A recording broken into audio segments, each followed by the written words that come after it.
If you don't declare a state of emergency tonight, you could lose your soul. I never understood these truths. I was raised in a home that had a Bible but never read it, religious home. I remember one night before God saved me, I went to a party, and I remember a number of people in that home, and we went down into a basement. Some of our friends said, come down for a minute, I want you to see something. And we went down into the basement of that home, and I saw a room full about the size of this area of people sitting in a circle. And to my horror, to my absolute horror, they were passing around a hypodermic needle between around 15 people.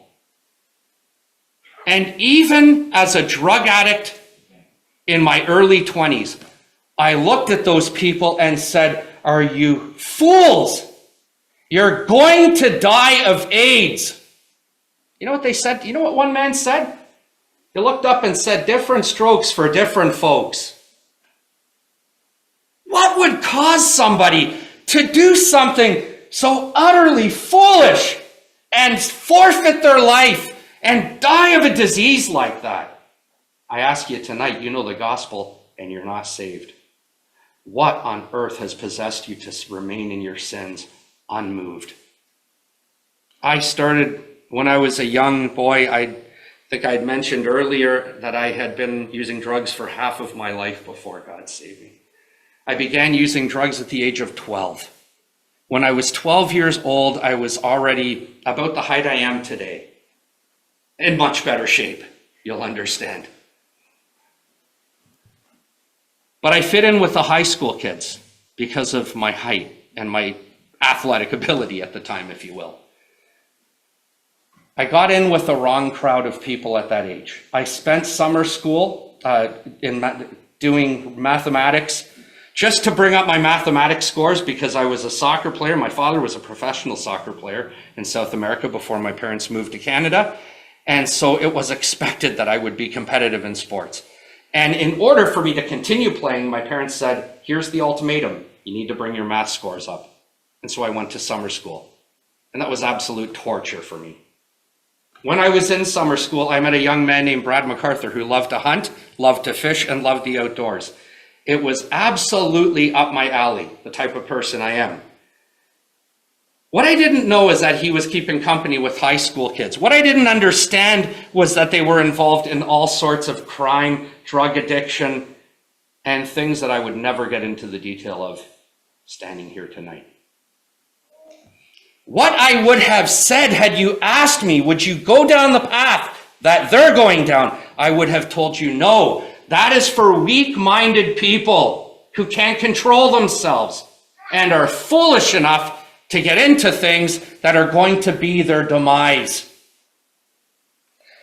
What I did not understand is that, as the writer to the Proverbs says, his own iniquities will capture the wicked, and he shall be held with the cords of his sin.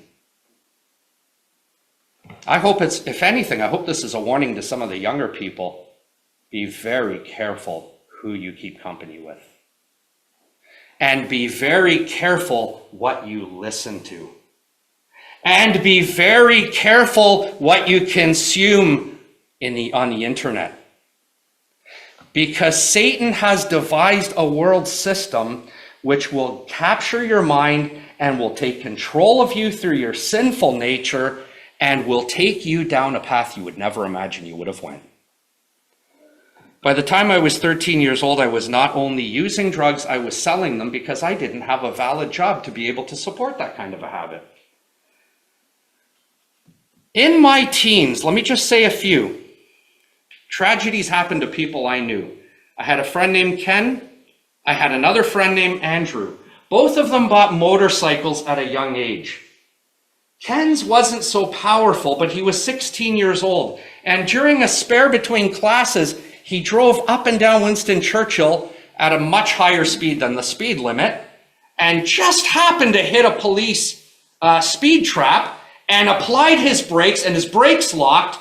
And at the same time he hit the top of a sewer lid, they had just been repaving that part of that road. and he hit what they call a speed wobble and went right into a hydro pole, cement hydro pole. And at 16 years old, he was killed instantly. My other friend, Andrew, had bought a Kawasaki 1100 Ninja as his first motorcycle and was killed in the first month he owned it.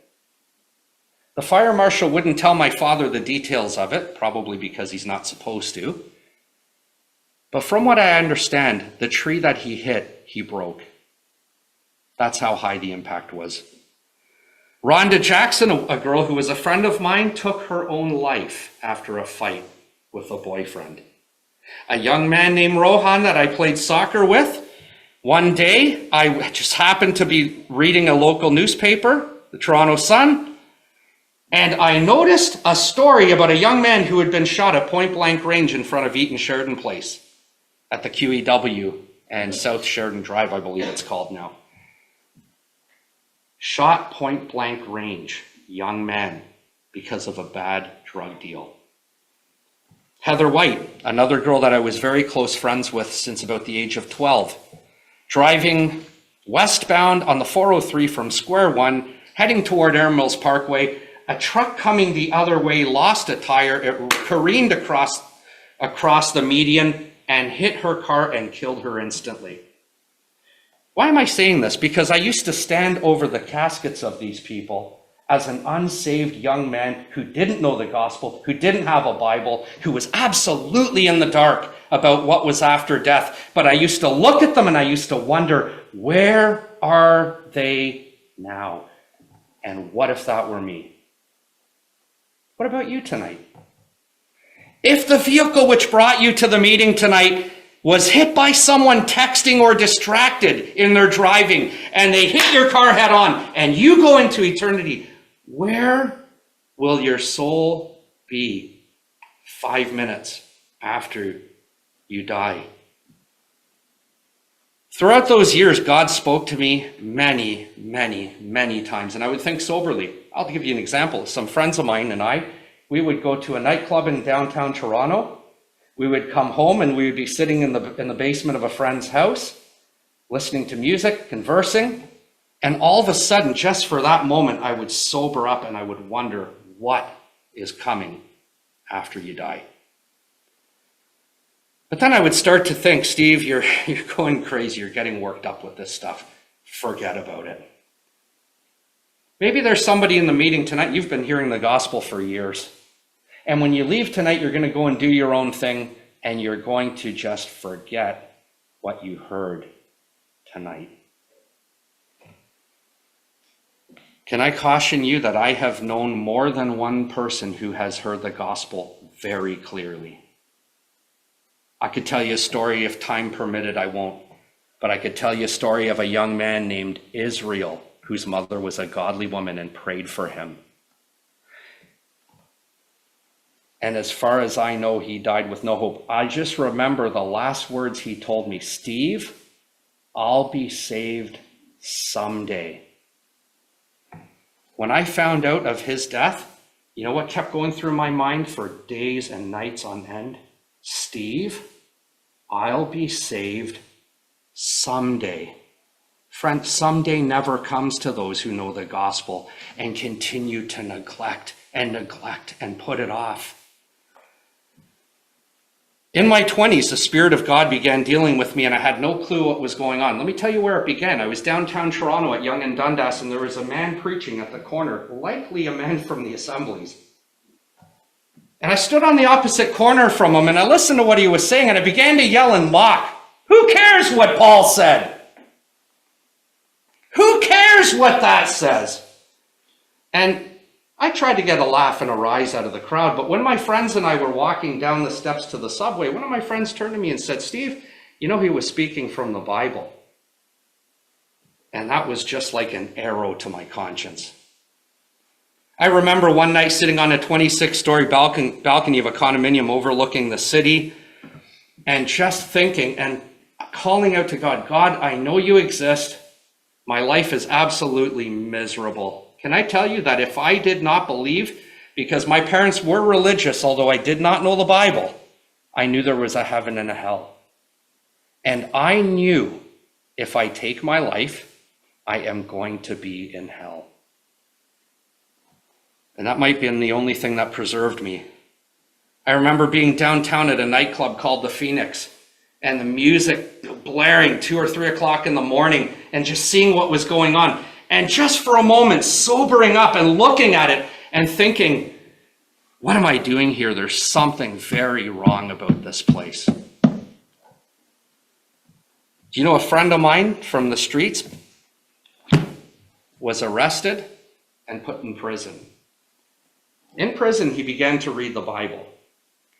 When he got out of prison, he was invited to a gospel meeting, and it was Albert Hall preaching. If you've ever heard Albert Hall, you'll understand that you would not leave a gospel meeting with a brother like Albert preaching if you were not saved without at least trembling. He said he just remembers Albert saying, if you go in the car that took you here tonight and you go into eternity without Christ, you'll perish. He said, I never forgot it. He paced up and down Yonge Street till 3 a.m. until just a few words came to his mind from that gospel meeting. Christ died for the ungodly. He just thought, that's why Christ died. I'm going to trust him right here. He brought the gospel to me, and I'll tell you how many times I lied to him and how many times I treated him in a manner that I would be ashamed of. He kept showing Christ to me. And every time he saw me, he opened the scriptures.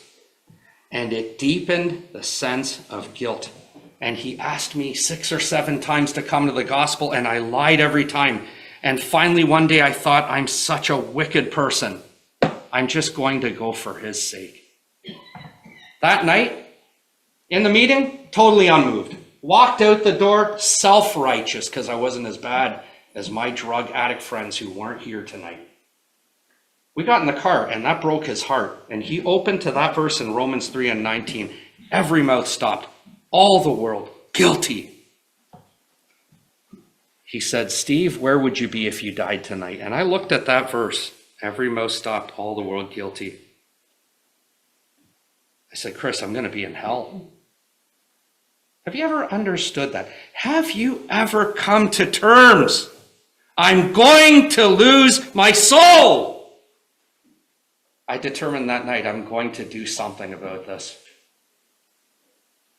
Let me just fast forward and say the night I was saved, it was a Tuesday night in my bedroom, Word of God open, reading in the Gospel of John, the truth of what we read in John 3:16, a perishing sinner, hopeless, helpless, and lost. And I came to those words, for God so loved the world. All that took me in. That he gave his only begotten Son, that whosoever believeth in him will not perish, but have everlasting life. And it dawned on me for the first time, that's why Christ died. Can I tell you something? I thought if he died for a sinner like me, I'm going to receive him right here. Guess where the alcohol and drugs and every other iniquity went? It went down the toilet. And by the grace of God, why I tell you this, it's never, friend, to boast about my past. I'm ashamed of it. But let me say this. Let me tell you this. Christ can change your life. And salvation will give you peace. And you can know heaven is home. Would you tonight receive him? Whosoever believeth in him should not perish, but have everlasting life.